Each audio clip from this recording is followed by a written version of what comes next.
Welcome to my channel class দেখো math শিখো। আজকে তোমাদের আমি বর্গমূল কিভাবে নির্ণয় করতে হয় এটা শেখাবো।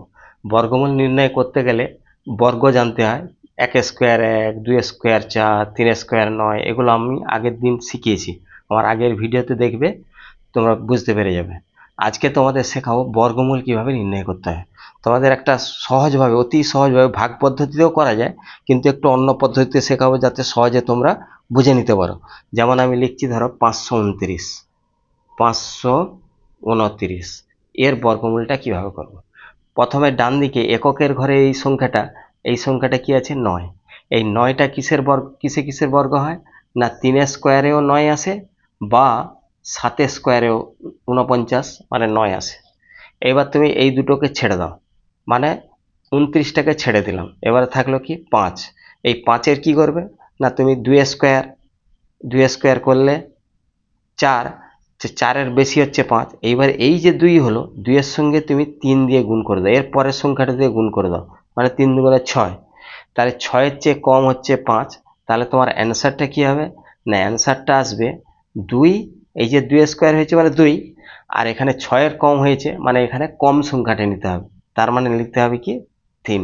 তার মানে 529-এর বর্গমূল হচ্ছে 23। এবার আরেকটা দেখাচ্ছি তোমাদের, 1089।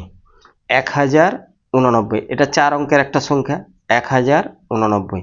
তাহলে আমি সেই আগের নিয়মে, এই 9 যে আছে এটার কি না 3 বা 7 স্কোয়ার হয়। 3 বা 7 স্কোয়ারে 49 আসে। 3 স্কোয়ারে 9, 7 স্কোয়ারে 49, 49-এর 9। তুমি দুটোকে ছেড়ে দাও, ছেড়ে দিলে দেখো থাকছে কত না 10 থাকছে। এটা কত না 3 স্কোয়ার, 3 স্কোয়ার মানে 9। তাহলে কি করবে, এই 3-এর সাথে 4, এর পরের সংখ্যাটা 4 দিয়ে গুণ করো, গুণ করলে কত হবে 12। 12 হচ্ছে কত 10 ছোট, তার মানে তোমাকে ছোটটাই নিতে হবে। কত হবে তাহলে অ্যান্সারটা আসবে কত না 33। এবার তোমাদের আমি একটা করতে দিচ্ছি, সেইটা তোমরা করে কমেন্টসে জানাবে কি করে বার করলে বা কিভাবে করলে। আমার এই পদ্ধতি অনুযায়ী করবে। যেমন হচ্ছে 784, এটার বর্গমূল কিভাবে হবে, ওই একই প্রসেস, যেরকম যেরকম শেখালাম ওই রকম করবে।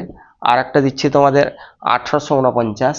1849 যারা যারা করতে পারবে তারা কমেন্টসে করে জানিয়ে দেবে, আমি দেখে নেব। দেখে নিলেই তোমরা শিখতে পেরেছো কিনা বুঝতে পারবে, আমি বুঝতে পারবো, এবং তোমরা খুব সহজেই নিশ্চয়ই বুঝতে পেরেছো কীরকম ভাবে বোঝালাম। ঠিক একই প্রসেসে তোমরা করবে। আজকের মতো এটা শেষ করলাম। ভালো থেকো সবাই, তোমরা সহজেই বর্গমূলটা করতে পারবে এই প্রসেসে।